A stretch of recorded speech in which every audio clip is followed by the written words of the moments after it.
men and women often have very different kinds of coping mechanisms in dealing with this kind of challenge. And that could become a source of conflict instead of a source of support. But the key is, at a calm time, to just gently discuss, what is it that I could do to help you? What are the kinds of strategies that you may find most soothing? And then do your best to do it, but never do it alone. You have to broaden the support system as best as you can. My favorite imagery for this is a study that came out a couple of years ago done by a team of psychologists. They take an individual, put him or her at the bottom of a hill, and they say, estimate the steepness of this hill. So you're alone, and you're asked to say, how steep is this hill? If you're alone, you see the hill as very steep. The researchers then find, if you have somebody at your side, the hill looks less steep. The closer you are to the person at your side, the less steep the hill looks, and the less tired you get going up the hill. And that's what you do for a family member. Sometimes it's just by being there at their side, making them feel less alone. It's rarely what you say. It's much more about literally being at their side. Some fascinating new studies where they find that a person's level of pain is lessened by just holding the hand of a family member or friend who's at their side.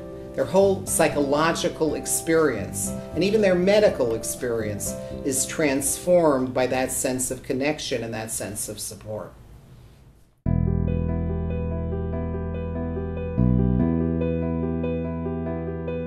I've done some work in the areas of different kinds of traumatic events, and I have a colleague who's a very well-known researcher and clinician, a psychiatrist who specializes in this kind of work.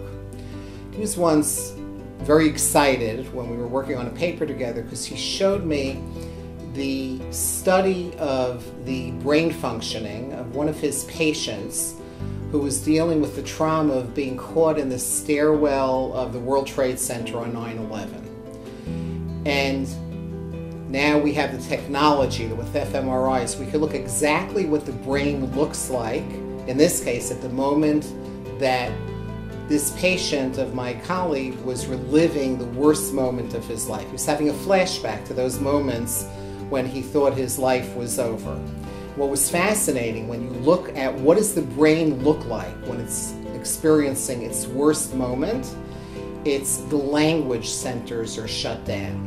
Literally, you're rendered speechless. But here's where it gets interesting. What my colleague then showed me is that where the healing came and where the good psychological adjustment came is when his patient was given words for his pain, when he was able to figure out a way to make meaning out of what was happening to him. And as together they named the monster and were able to somehow make sense for this particular patient about what was going on and light up the language centers of the brain, that's when peace and psychological healing started to take place.